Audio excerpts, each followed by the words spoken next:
Greetings fellow Decepticons, Sandblaster1987 here with another Transformers Age of the Primes review. Today, updating a mold that was supposed to be released in 2009 but never was. We have Fugitive Waspinator from the Transformers animated universe. Now, for those who don't know, Fugitive Waspinator was supposed to be a repainted Bumblebee with a new head from the last wave of the Transformers animated line. But sadly it was cancelled because either Waspinator got a new head or Ironhide did, and they gave the tooling for a new head to the Ironhide version of the Cybertronian Ratchet mold. And Waspinator ended up overall getting cancelled because of the cancellation of the Transformers animated toy line in 2009, around the same time the cartoon got cancelled at the end of Season 3. So, the Bumblebee duplicate alternate mode variant of Waspinator never saw the light of day from the original line. This is the Transformers Legacy United animated Bumblebee remake mold version of the Waspinator design. For size comparison, here is the original Mutant Waspinator toy from the Transformers animated line. This one did get released publicly around the world. So as you can see, Age of the Primes Fugitive Waspinator is quite small even by minibot standards as a Age of the Primes Deluxe, so he's quite a bit smaller than his mutant counterpart in both modes, which you'll see shortly. As you can see, the vehicle has got multiple 5mm ports for weapons and such to be placed. Or the thrusters in this case. These are repaints of the combined Stinger Blast accessory weapons and the booster rockets from the Transformers animated Bumblebee version of the mold, in purple and silver for Waspinator of course. And the Stinger Blast can also plug together into one for a feature that I'll show off in robot mode later. Because of the way that his hands turn into stingers and then the stingers combine together for a double blast, much like Bumblebee did in the cartoon. So, without further ado, to transform the Age of the Primes Fugitive Waspinator mold, first what you want to do is disconnect the back wheels like so, bring up the rear bumper and such like, double fold it in on itself on the top of the roof like so. Then you want to come to the underside, disconnect the doors like so, same on both sides. Then, once they're fully cleared, you want to bring these down like so to become the robot arms. Then double hinge them out like so. Then rotate the wheel arches or the fenders like so. Rotate the arms 90 degrees. Open up the door panel like so. Swap the hands around and close the panel. Same on both sides. Just double hinge out, fold back, make sure everything's oriented correctly. Then what you want to do is disconnect the windshield from the front of the car like so, unfold the legs. This part of the transformation feels very Cybertron Crumple Zone somehow. So, now you want to rotate the waist 180 degrees, split the legs open like so, then open up the car bonnet halves like so, flip out these black tabs, rotate the panel 180 degrees like so, and close it up on the other side to create the front of the shins. And of course you want to bring the robot feet out first to get the clearance, then get a fingernail underneath here like so, and bring out the heel spurs. This isn't entirely necessary because of the large footprint overall, but it is a completion step for a transformation, so be advised. Same on both sides. Open the panel, flip out the kneecap, rotate it 180 degrees, bring up the foot, close the panel, and bring out the heel spur.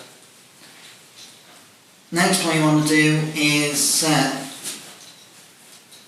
bring the windshield down like so, thus exposing a robot head. Lock everything in place.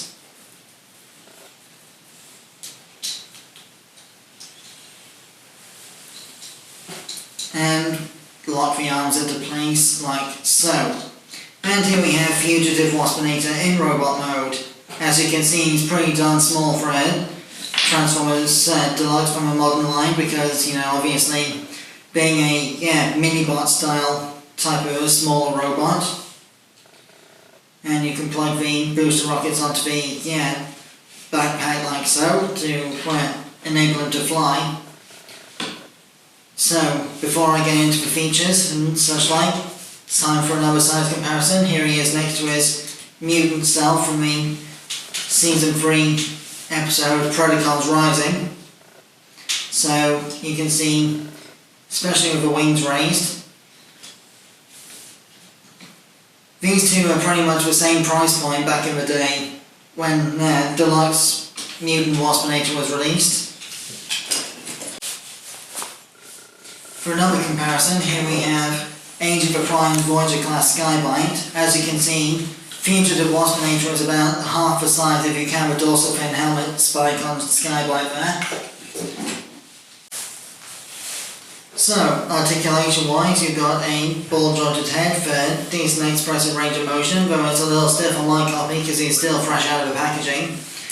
Then you've got universal shoulders with somewhat restricted range of motion, due to the shape of the armour panels from the vehicle fenders and such. You've also got a swivel just above the elbow and a reasonably deep elbow bend, and the bicep itself can actually move around independently of the fender as well for transformation purposes. You've also got a wrist swivel, which again is tight on my copy due to the fact he's still fresh out of the box. Waist swivel due to transformation. Then you've got universal hips with full forward and back range of movement and a built-in thigh swivel as well. A very deep knee bend, almost double jointed knees due to the way the transformation engineering works and such. And you've also got an ankle tilt that's somewhat restricted by the car front heel spurs for getting in the way of things. Although you do have a forward and back ankle tilt for transformation as well, so that can kind of get things out of the way of itself a little bit. So, now for the moment you've all been waiting for. To initiate the Bumblebee Stinger thing, what you need to do is open the car door panels, flip the hands away and close the panel up again to reveal these little triangular wedges with tiny ports on them.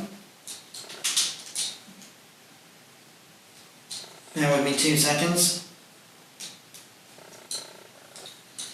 So what you need to do is angle Waspinator's arms correctly, like so.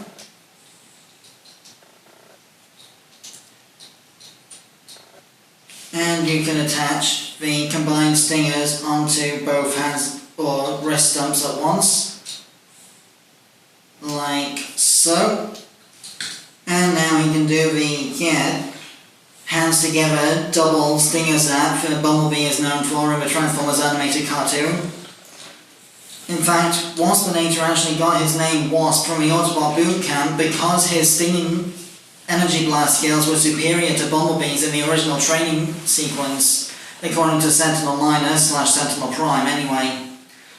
So, that more or less concludes my review of Age of the Prime's Fugitive Waspinator. I have been Soundblaster1987, thanks again for watching.